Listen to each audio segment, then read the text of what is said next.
जी class continue करते हैं वहीं से।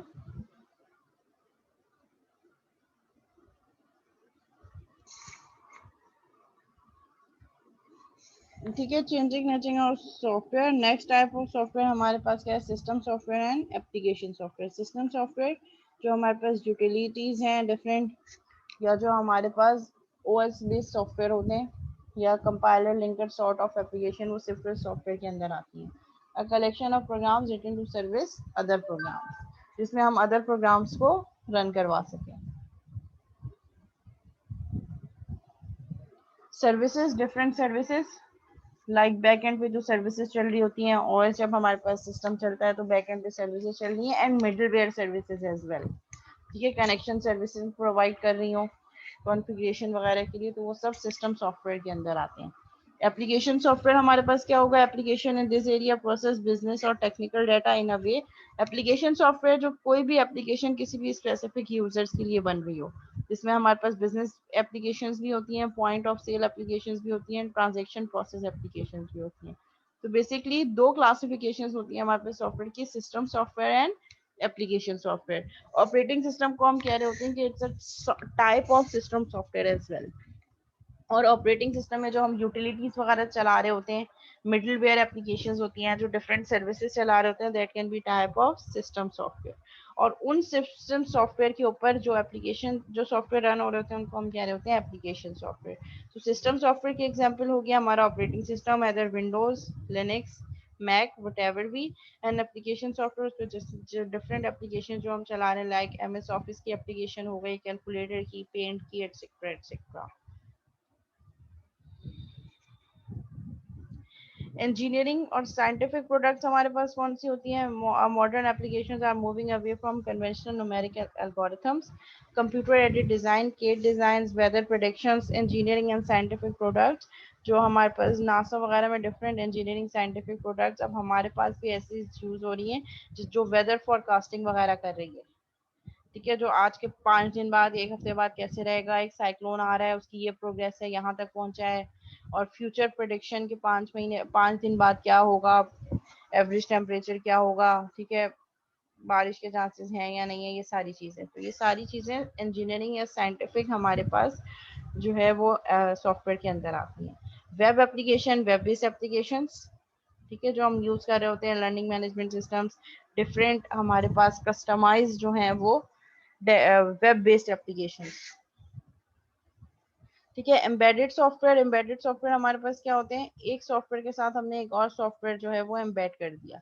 लेट सपोज मैं कह रही हूँ कि एलएमएस के साथ मैंने लिंक कर दिया, फिर जैसे हमारा वो थंब इम्प्रेशन वाला है, एक्चुअल सिस्टम एलएमएस है, बट हम जैसे ही अटेंडेंस मार्क करते हैं वो हमारी एलएमएस से इंटीग्रेटेड है। थंब इम्प्रेशन, जैसे थंब इम्प्रेशन दिया, time in and time out, check in check out, वो सारी हमारे एलएमएस पे भी मौजूद होगा। Software resides within a product or system and it's used to implement and control features and functions for the end users and for the system itself. Like एक system है, उस system में extra functionality perform करने के लिए हमने कोई और software उसके साथ embed कर दिया। For example, keypad control for a microwave oven. Microwave oven itself is a system. अब उसको ऑपरेट करने के लिए हमने कीपैड कंट्रोल यूज कर दिया कि कीपैड के थ्रू हम उसको कंट्रोल कर रहे हैं। और provides significant function and control capability. For example, digital function in an automobile such as fuel control. Automobile हमारी कार वगैरह में जो मल्टीमीडिया सिस्टम्स हैं, डैशबोर्ड डिस्प्लेज हैं, एंड ब्रेकिंग सिस्टम्स वगैरह, ऑटोमेटिक ब्रेक। तो ये these all are the example of embedded software कि एक चलते हुए सॉफ्टवेयर में हमने कोई एक और सॉफ्टवेयर भी एम्बेड कर दिया। Product line software. Product line software क्या होंगे? Let suppose inventory control products और address mass consumer market, that is word processing, spreadsheets, computer graphics, multimedia. Means जितने भी हमारे पास कॉड सॉफ्टवेयर हैं वो प्रोडक्ट लाइन सॉफ्टवेयर के अंदर आते हैं। ठीक है, कि हमारे पास लिमिटेड जो है वो यूजर्स हैं, जो उनको लिमिटेड मीन सर्टेन यूजर्स हैं जो पता है कि कौन कौन उसको यूज कर सकते हैं। डेटाबेस मैनेजमेंट के डिफरेंट सॉफ्टवेयर हैं, personal and business based financial application है हमारे पास, तो उसके इम्प्लीमेंटेशन के लिए वर्ड प्रोसेसिंग। ठीक है, वर्ड बेस्ड हमारे पास different diagrams tools, online diagrams tools, वो सब प्रोडक्ट लाइन सॉफ्टवेयर के अंदर आ रहे होंगे। आर्टिफिशियल इंटेलिजेंस सॉफ्टवेयर, एआई के software. Application with this area include robotics, expert systems, pattern recognition, image and voice, जो को आपने इमेज दिया, वो इमेज को रिकॉग्नाइज करें, आर्टिफिशियल न्यूरल नेटवर्क, तो इसके बैक एंड पे एल्गोरिथम्स चल रहे होंगे। इस पे ऐसे सॉफ्टवेयर जो इनकी बेसिस पे काम कर रहे हैं, जैसे सीरी वगैरह का नाम आपने सुना हो, वॉइस रिकॉग्निशन जो आप कह रहे होते हैं वो वैसे ही कर रहे होते हैं। गूगल की भी हमारे पास ऐप है, जो हम बोल रहे होते हैं वो उसी के अकॉर्डिंगली हमें रिस्पॉन्ड या डाटा सर्च करके ला के दे रहा होता है। तो ये हमारे पास AI बेस्ड सॉफ्टवेयर होते हैं।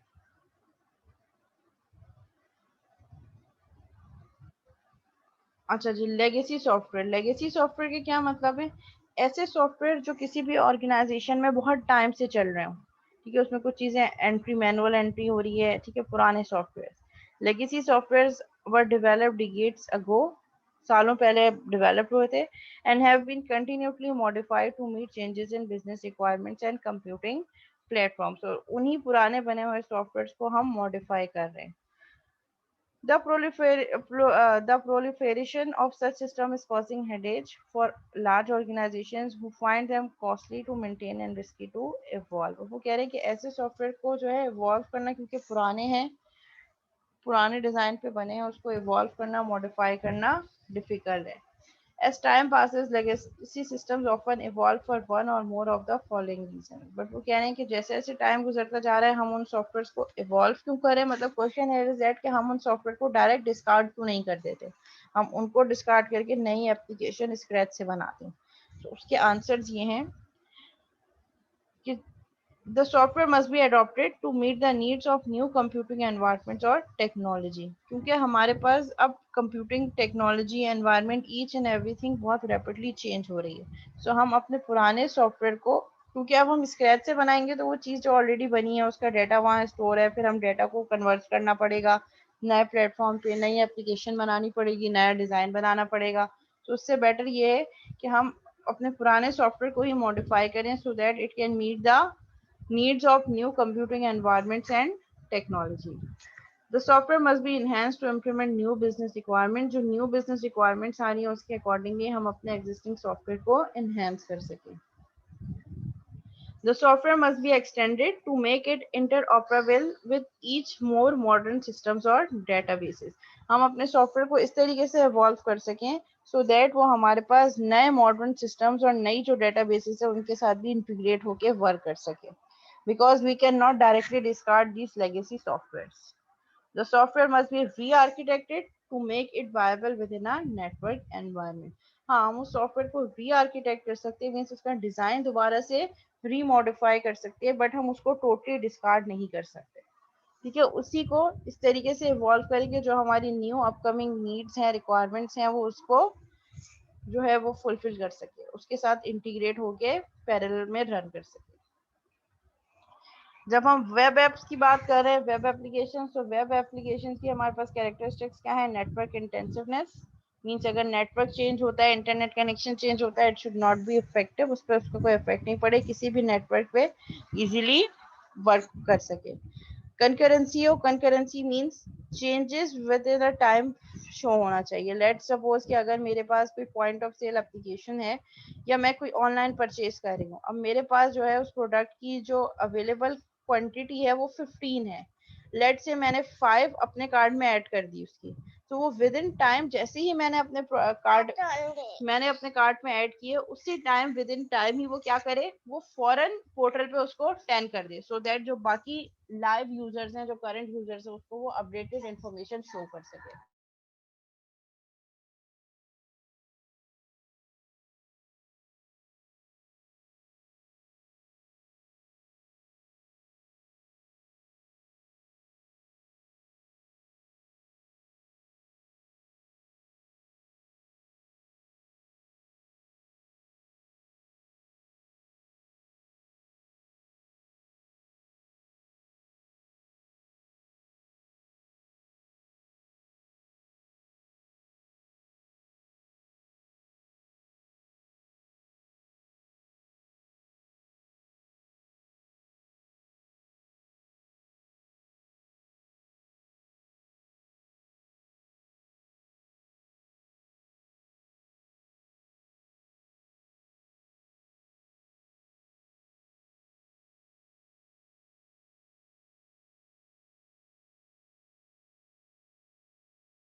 ओके क्लास, ये हमारे पास कुछ कैरेक्टरिस्टिक्स है वेब एप्स के, ठीक है, कि जो हम वेब बेस्ड एप्लीकेशंस बना रहे होते हैं,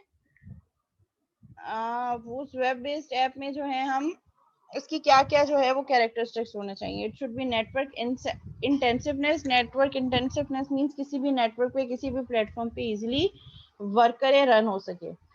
कंकरेंसी मींस अगर कोई चेंज है तो वो तमाम चीजों पे, तमाम लाइव सेशन पे डायरेक्ट शो होना चाहिए, ठीक है। स्टॉक में से हमने कोई चीज अपने कार्ट पे ऐड की तो वो रिमेनिंग स्टॉक उसी वक्त विद इन नो टाइम वो अपडेट हो जाना चाहिए।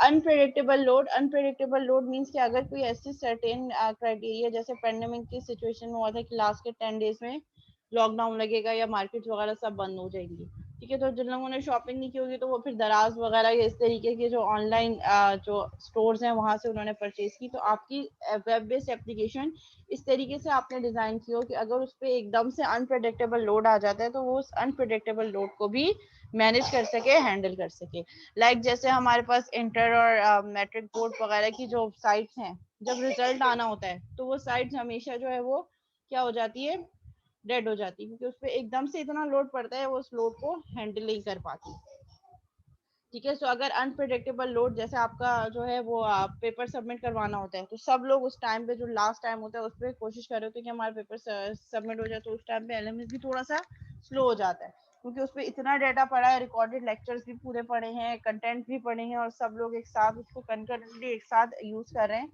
तो अनप्रिडिक्टेबल लोड को एप्लीकेशन जो है वो प्रॉपर जो है वो हैंडल नहीं कर पाती है और क्रैश हो जाती है, ठीक है। तो आप इस तरीके से डिजाइन करें कि अनप्रिडिक्टेबल लोड को भी वो हैंडल कर सके और क्रैश ना हो।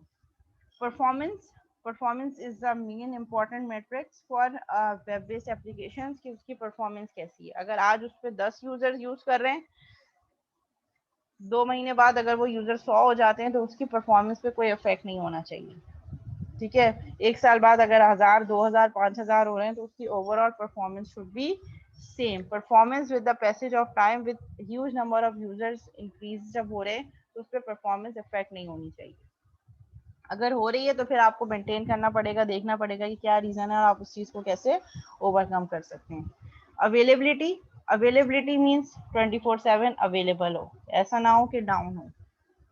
डेटा ड्रिवन होनी चाहिए, ठीक है। डेटा जो आपने वहां इस पे स्टोर किया है, इट शुड बी डिफाइनेबल, ठीक है। कौन सा डेटा कहाँ पड़ा है, कौन सा डेटा शो करना है, कौन सा डेटा शो नहीं करना, कौन सा डेटा किस किस को ऑथोराइजेशन, ऑथेंटिकेशन वगैरह डिफाइन हो, कि डेटा ड्रिवन हो और डेटा को किस तरीके से आप यूटिलाइज कर रहे हो। कंटेंट सेंसिटिव, ठीक है, कि कौन सा कंटेंट डालना चाहिए, कौन सा कंटेंट नहीं डालना चाहिए, किस तरीके से कंटेंट की रिप्रेजेंटेशन कैसे होगी, so that it can not hurt anyone, it can not effect anyone. इस तरीके से आपने कंटेंट राइट डाउन करना है। It should be understandable by everyone, ठीक है। बहुत ज्यादा टेक्निकल टर्मिनोलॉजीज यूज नहीं करनी। कंटिन्यूस एवोल्यूशन, साथ साथ आप इवॉल्व कर सकें, कोई नया फीचर आया और नया फीचर उसी एग्जिस्टिंग वेब बेस्ड एप्लीकेशन में आपने एम्बेड कर दिया, ठीक है, स्क्रैच से ना करना पड़े। इमीडिएसी, फॉरन फॉरन रिस्पॉन्ड दे रहे हो। जैसे मैंने आपको कहा कि मैंने कोई बटन क्लिक किया है तो वो या तो बटन का कलर चेंज हो जाए या वो मुझे किस तरीके से कुछ रिस्पॉन्ड करके बताए कि भाई इसमें कोई ऑपरेशन परफॉर्म हुआ है। ऐसा नहीं कि जब तक वो रीडायरेक्ट हो रहा है वो सब कुछ स्टैटिक है और मैं, मुझे पता ही मैं बार बार, कब ऐसा होता है ना, हम बार बार कर रहे होते हैं। अब हमें तो आदत भी ऐसी हो गई कि एक क्लिक पे हमारे पास जो है वो नेविगेट हो जाए, वो नेविगेट नहीं हो रहा तो एटलीस्ट कलर चेंज करे या कोई टेक्स्ट बताए या वेटिंग या कोई प्रोग्रेस बार शो करके बता रहा हो। तो इमीडिएटली जो ऑपरेशन हम परफॉर्म करें फौरन फौरन उसका रिस्पॉन्ड आना चाहिए। सिक्योर होना चाहिए, अगेन सिक्योरिटी के लिए आपको लॉगिन, पासवर्ड, ऑथराइजेशन, ऑथेंटिकेशन होनी चाहिए, सिक्योर एप्लीकेशन होनी चाहिए। जो जो यूजर नेम और पासवर्ड से लॉगिन करे उसका रोल डिफाइन हो। लेट्स सपोज अगर कीट एलएमएस में आप भी यूजर है, मैं भी यूजर हूँ, मैं एज ए टीचर लॉगिन किया, आपने एज ए स्टूडेंट, तो हमारे पास इंटरफेस टोटली डिफरेंट होगा। कोर्सेज मुझे भी व्यू हो रहे होंगे, आपको भी व्यू हो रहे होंगे, लेकिन मैं उस कोर्सेज में बहुत ज्यादा चीजें कर सकती हूँ, आप नहीं कर सकते। आप सिर्फ क्या कर सकते हैं, आपको जहाँ पे मैं राइट दूंगी आप वहाँ पे असाइनमेंट वगैरह फाइल सबमिट करवा सकते हैं, ठीक है। And last one is aesthetic. Aesthetic means look and feel अच्छा होना चाहिए, यूजर इंटरफेस इस तरीके से हो, ना तो बहुत ज्यादा कलरफुल हो और ना ही बहुत ज्यादा एस्थेटिक हो, ठीक है। Aesthetic means look and feel, look and feel अच्छा होना चाहिए सो दैट उसको यूज करना आसान हो और फिर दिल भी करे। कलर कॉम्बिनेशन ऐसे हो, डार्क पे लाइट का कॉम्बिनेशन हो, ऐसा ना हो लाइट बैकग्राउंड पे लाइट टेक्स्ट लिखा है, जैसे अभी ये व्हाइट पे ब्लैक है तो विजिबल है, ठीक है। इसी तरह अगर डार्क आपके पास बैकग्राउंड है, ब्लैक बैकग्राउंड है, तो उसमें कौन सा कलर ज्यादा आप लिख सकते हैं, व्हाइट या ग्रे, ठीक है, या गोल्डन। अगर आप ब्लैक बैकग्राउंड पे कोई अजीब से कलर लिखेंगे, लाइट से डार्क ब्लू लिखेंगे, तो इतना ज्यादा होगा शो, लेकिन इतना नहीं होगा। व्हाइट अगर बैकग्राउंड है और उस पर आप ग्रे कलर से लिख रहे हैं, तो अगेन वो टेक्स्ट इतना ज्यादा रीडेबल नहीं होगा। तो ये सारी चीजें आपने माइंड में रखते हुए किसी भी एप्लीकेशन को डेवलप करना है। ये हमारे पास लेक्चर 1 कंप्लीट हो गया है। लेक्चर 2 की भी स्लाइड्स में अपलोड कर दूंगी, लेक्चर 1 की भी अपलोड कर दूंगी, और वेडनेसडे को फिर हम लेक्चर 2 डिस्कस करेंगे। अटेंडेंस में ले लेती हूँ। आइए, जिस स्टूडेंट का नेम कॉल करूँ वो चैट पे अपनी अटेंडेंस मुझे सेंड कर दे। एक्सक्यूज मी मिस, जी। हम लोगों ने अभी कोर्स इनरोल करा है। अभी मतलब अभी के अभी तो आपका नेम नहीं होगा। जी, मतलब थोड़ी देर पहले ही ऐड हुआ है कोर्स, तो हम अपनी अटेंडेंस आपको वैसे शेयर कर दें मैसेज आप में। जब मैं सारे स्टूडेंट्स के नेम ले चुकूँ तो जो एंड में फिर आप मेरे पास अपनी एंट्री करवा दीजिएगा, मैं फिर डायरेक्ट अटेंडेंस शीट में आपकी एंट्री कर दूंगी। Okay miss. ठीक है, स्टूडेंट आईडी और नेम बता दीजिएगा, मैं कॉल करूंगी कि जिन स्टूडेंट्स के नेम कॉल नहीं हुए वो बता दें, तो फिर आप यहाँ पे चैट पे मैसेज सेंड कर दीजिएगा। ठीक है जी, अटेंडेंस ले लेते हैं। Syed Mohammad Ali Naqvi,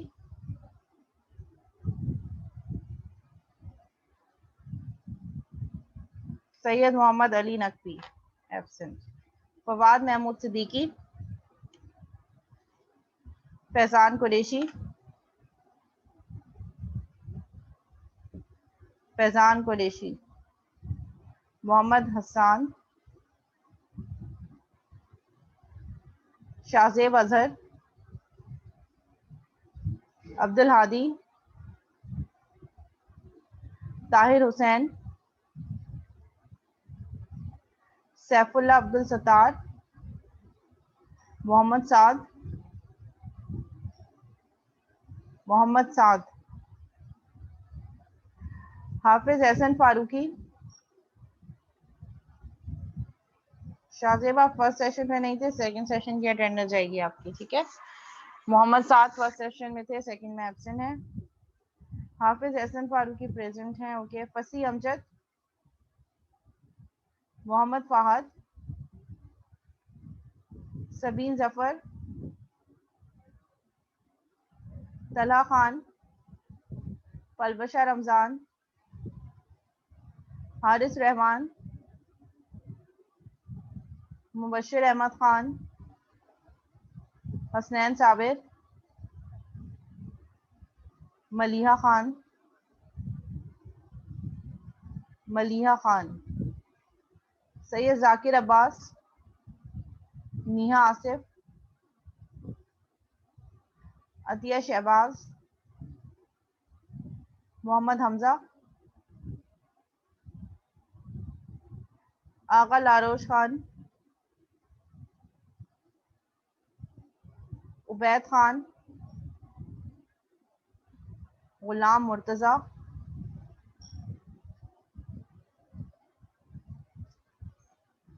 okay. Anyone else जिसका नेम कॉल नहीं हुआ?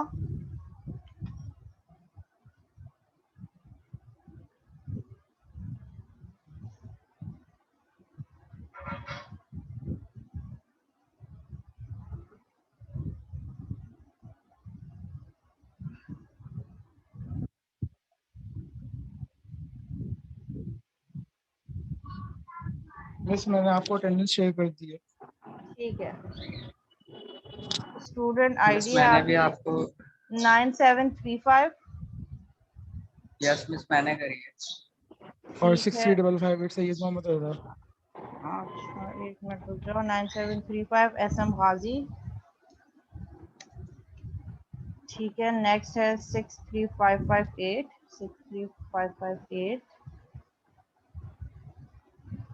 सैयद मोहम्मद रजा, जी मिस। ठीक है। और 9673 बिलाल लतीफ़, बिलाल लतीफ़ 9673, ओके फाइन, ठीक है। आप लोगों की भी सेकंड सेशन की अटेंडेंस मार्क हो गई है। ठीक है, यहीं तक रखते हैं क्लास को। इंशाल्लाह फिर नेक्स्ट क्लास में नेक्स्ट लेक्चर जो है वो हम गो थ्रू करेंगे, जिसमें कुछ प्रोसेस, कुछ सॉफ्टवेयर मेथड्स डिस्कस करेंगे और फिर सॉफ्टवेयर प्रोसेस मॉडल डिस्कस करेंगे, वाटरफॉल और एक दो और स्पाइरल वगैरह देखेंगे। ठीक है, यह Excuse अभी me, तक ma'am. यहीं तक रखते हैं, नेक्स्ट क्लास में इंशाल्लाह कंटिन्यू करेंगे। जी तला मैम 9651 लगा दी अटेंडेंस। जी, आपकी अटेंडेंस लगा दी। ठीक ठीक। मैम ये लेक्चर्स आप यूट्यूब चैनल पे अपने डालेंगी या जीसीआर पे? रिकॉर्डेड लेक्चर्स तो वहीं डालूंगी और जो आपके ये जो पीपीटी फाइल्स हैं ये एलएमएस पे अपलोड करूंगी। ठीक है मैम यूट्यूब का लिंक दे दीजिएगा। हाँ, मैं ग्रुप पे शेयर कर देती हूँ, व्हाट्सएप ग्रुप पे। अच्छा, जो न्यू कमर्स हैं उनको व्हाट्सएप ग्रुप का लिंक मौजूद है आपके पास? गाजी सैयद मोहम्मद रजा एंड बिलाल लतीफ व्हाट्सएप जो है ग्रुप है, उसका लिंक आपके पास मौजूद है? यस मिस, व्हाट्सएप ग्रुप का लिंक जी व्हाट्सएप पे ऐड है। ठीक है, आप लोग ज्वाइन कर लीजिएगा।